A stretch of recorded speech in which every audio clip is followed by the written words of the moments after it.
First sambar కోసం పచ్చిమిర్చి, onion, సొరకాయ, దోసకాయ, వంకాయ, బెండకాయ, మునక్కాయలు, అలానే ఉడికించి పెట్టుకున్న పప్పు, కొత్తిమీర, తాలింపు కోసం ఎండుమిర్చి, ఆవాలు, జీలకర్ర, ఎల్లుల్లిపాయ, కరివేపాకు, కొంచెం కొబ్బరి, కొంచెం బెల్లం, అలానే చింతపండు పులుసు తీసి పెట్టుకున్నా. ఇప్పుడు ప్రాసెస్కి వెళ్ళిపోదాం. ఫస్ట్ బాండి పెట్టుకొని దాంట్లో కొంచెం ఆయిల్ వేసుకుందాం.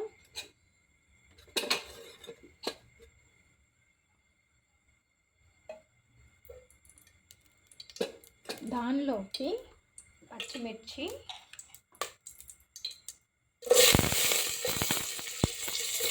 అలానే ఆనియన్,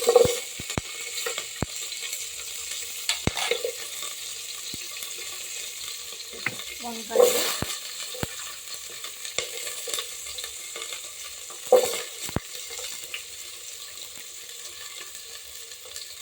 బెండకాయలు కొంచెం ఫ్రై చేద్దాం.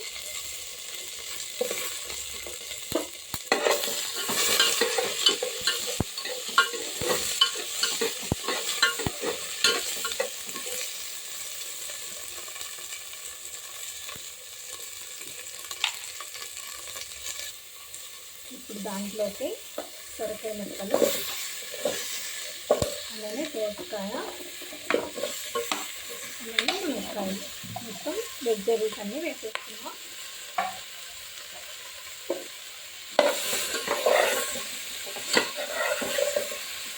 దీంట్లో కొంచెం ఉప్పు వేసి మూత పెట్టుకుందాం.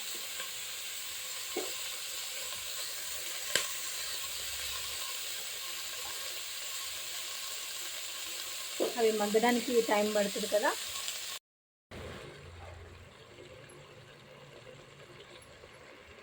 ఇప్పుడు మూత తీసి చూద్దాం. వెజిటేబుల్స్ అన్నీ మగ్గిపోయినాయి కదా బాగా, చూసారా?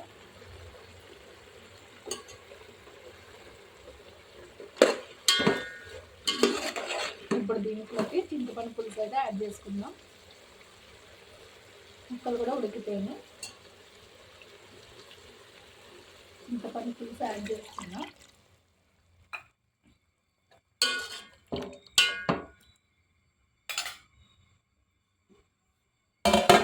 మూత వేస్తున్నా 2 minutes. ఇప్పుడు కొంచెం ఉడికింది కదా, దీంట్లో కందిపప్పు, ఉడికించిన కందిపప్పు యాడ్ చేసుకుందామండి.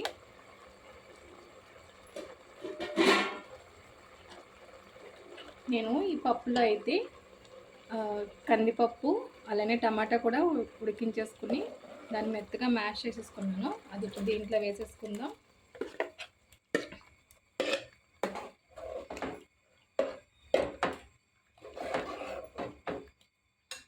సరిపడిన నీళ్ళు పోసుకుందామండి. దీంట్లో నీళ్ళు పోసుకుంటున్నా. ఇంతవరకు సరిపోతుంది. దీంట్లో కొంచెం కారం యాడ్ చేసుకుందాం. కలర్ కోసం కొంచెం, కాస్త సాల్ట్ మనం ఆల్రెడీ వేసుకున్నాం కాబట్టి కొంచెం తగ్గించి వేసుకుంటున్నాను నేను. దీన్ని బాగా బాయిల్ చేద్దామండి. ఇది ఇప్పుడు చారు మరుగుపడుతుంది కదా, దీంట్లో కాడలతో సహా కొంచెం కరివేపాకు, అలానే చిన్న బెల్లం ముక్క, కాస్త కొబ్బరి వేస్తున్నానండి నేను. బాగుంటుంది ఫ్లేవర్. యాక్చువల్లీ పాతకాలపు సాంబార్ అన్నమాట. అప్పుడు పెళ్ళిళ్ళకి, గుళ్ళో ఏమన్నా అన్నదానం చేస్తే కూడా ఇట్లా కొబ్బరి వేసి సాంబార్ చేసేవాళ్ళు. సో దానికోసం ఇంకా నేను సాంబార్ పొడి వేస్తున్నా. ఇది ఇంట్లో చేసిన సాంబార్ పొడి. అదొక 2 స్పూన్స్ యాడ్ చేసుకున్నాను నేను.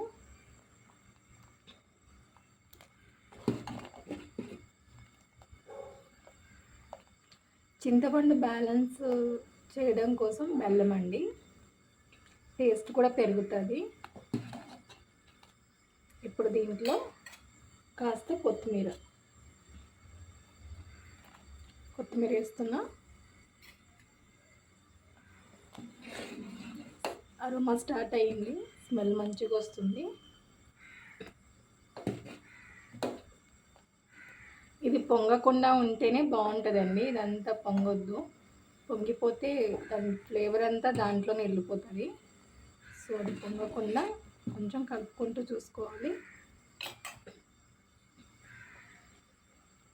ఒక 5 మినిట్స్. దీనిలో చిన్న అల్లం ముక్క దంచుకొని వేసుకుంటున్నా. చిన్నది, చాలా చిన్న అల్లం ముక్క. ఫ్లేవర్, ఎక్స్ట్రా ఫ్లేవర్ యాడ్ చేస్తుందండి. చిన్న అల్లం ముక్క దంచుకొని వేసుకున్నాను. మీకు ఇష్టం లేకపోతే మానేయచ్చు, కానీ టేస్ట్ బాగుంటుంది.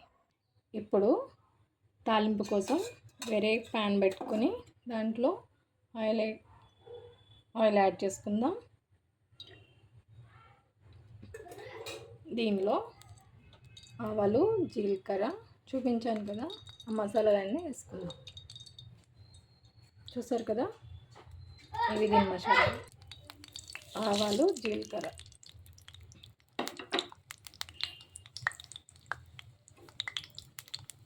కాస్త ఫ్రై అవ్వాలి.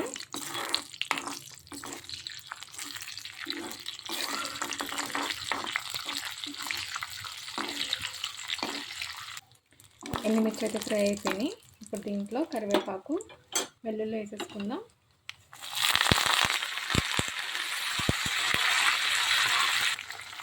ఇది కూడా 2 మినిట్స్ ఫ్రై అవ్వాలి. దీంట్లో కాస్త ఇంగు వేసుకుందాం.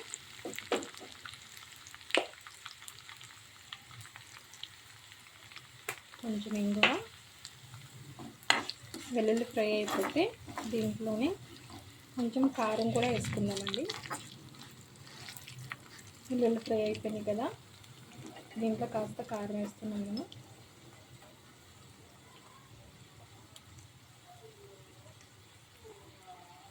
ఫైనల్గా తాలింపు అయితే అయిపోయిందండి.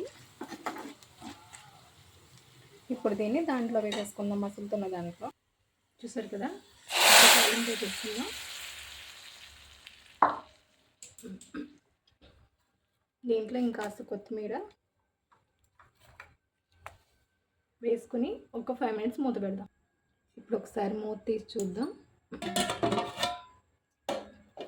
తాలింపు వేసిన తర్వాత సాంబార్ రెడీ అయిపోయిందండి. అరోమా అయితే సూపర్ వస్తుంది, చాలా బాగుందండి. స్మెల్, టేస్ట్ కూడా చాలా బాగుంటుంది. మీరు ఒకసారి ట్రై చేయండి.